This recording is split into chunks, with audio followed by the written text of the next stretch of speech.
Hey, what's up, guys? It's Gothalion, and welcome back to Destiny. We are a short couple months away from the Taken King's launch, exactly 2 months and a day at this point. And there's something I've been talking about in my Twitch chat here and there, and I thought I would discuss it with you guys as well, in case you don't frequent my Twitch streams. And that's the issue that Etheric Light and ascending your gear brings into play. Now, a good friend of mine, Dado, did a similar video, but I thought we could discuss it here as well. And I thought I would give my opinions more than an analysis going forward, because that's more what I'm about.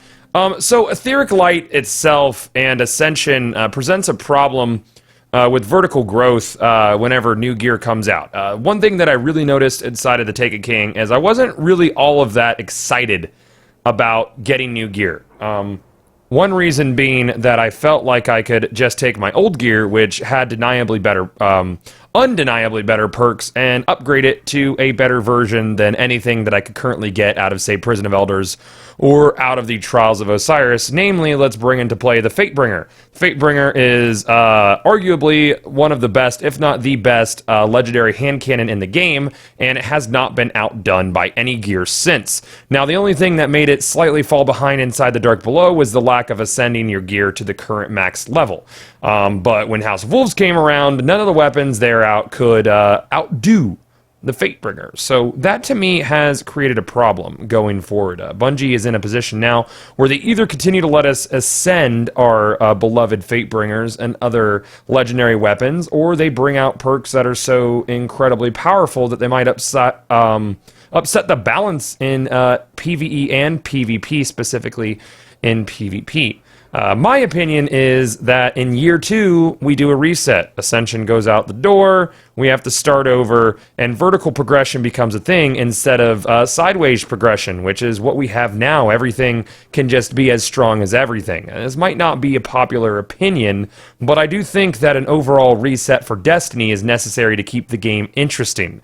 I know in games like World of Warcraft and other MMOs, and I know Destiny isn't completely an MMO, but it's MMO enough, there are eventually, or here and there are gear resets where, say, an expansion comes out and you have purple items that immediately get outclassed by greens and blues. And this is just normal everyday life inside other MMOs. But inside of Destiny, we're left thinking that we deserve to keep our beloved Voltaglass weapons forever.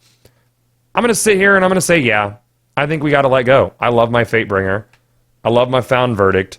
You know, corrective measure is great, but I think these purple weapons probably need to become relics of the past eventually, one way or another. I think they need to be outdone by current gear, and I think they need to go the way of the dinosaurs, so to speak. That way we could really feel that vertical growth and feel ourselves getting stronger. Perhaps late in year 2, they will bring back some sort of ascension, so your year 2 legendaries get to be powerful as well. Maybe that is the route they're going to take, but I do think a reset button needs to be hit as soon as the Taken King drops. I'm sure a lot of you are going to yell at me, but this is my opinion, and I wanted to get your opinions on it. I know. Also, I'm not a big fan of the weaponsmith, and a lot of you are going to bring up a video that I did not long ago, or not long before the House of Wolves dropped, where I called for, you know, some sort of reforging on weapons, and it sounded good on paper, but in practice, it brings the joy of the hunt and puts it at a standstill. When I find a weapon, if it has garbage perks, then I just say, all right, well, I'll just re-roll it. I'll make this a great weapon. And then there's some weapons with, regardless the reroll, they're just not as good as other weapons. So getting those weapons just becomes unexciting. Yeah, we're changing where we're sitting. We're talking all day today, guys. So I believe that this brings another problem into play. Should reforging stick around in the Taken King? I'm going to say no. Man, I want the excitement of finding that weapon with good rolls on it. I want to feel like I've found a good roll. Even if on a bad weapon, the roll makes it a usable weapon. Not if I find a bad weapon, that weapon's just bad. Because I could get something better on something that I could purchase and re-roll into Infinium until it is good. These are my opinions, guys. I think Ascension and Reforging, great on paper, but in practice, have really taken away a lot of the charm and excitement in looting. And looting is a big part of this game. And doing endgame activities, to me, right now, feels kind of blah, because the endgame activities of old and their rewards outshine the endgame activities of new and their rewards. I want to know your thoughts on this, guys. Do you think Ascension and Reforging were mistakes? Do you think they should be double backed on? Because it's not too late. It could just be a DLC 2 kind of thing.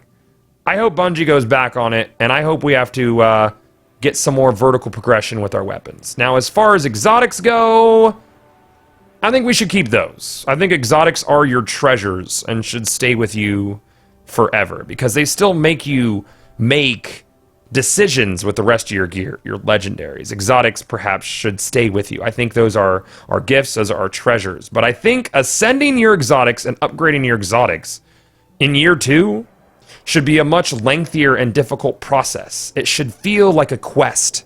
It should feel like something you can only do once a week. Like you gotta complete everything, and then you get to upgrade one of your exotics to maximum year 2 current level. I think that would be cool, man. I think it would keep people playing, and I think it would keep the exotics feeling special, as long as the activities involved in upgrading them feel special, and not as simple as waiting till Xur gets to the tower so I could buy some of his shit, dismantle it, and upgrade my Yallarhorn to max level, as if it was a child's activity. I had every exotic upgraded day 1 when House of Wolves dropped, because I was prepared. I don't think we should be able to be prepared and ready to upgrade what's supposed to be the top tier of weapons and armor. These, again, all my opinions. I don't know, man. Let me know what you think. I'm sure I'm going to get a lot of hate for this video, but this is how I feel about stuff, man. Oh yeah, we're sitting here now. A lot of the allure is gone, and there's certain things that I think they could do to bring it back. Does that mean that if they don't do the things that I suggest they do, that the allure is gone forever? No, Bungie's smart. They might figure out something that'll put that carrot on the stick there once again. But for now, the carrot on the stick's not there. I can make my own carrots. As always, guys, don't forget to rate, comment, and subscribe. And I'll see y'all back inside Destiny.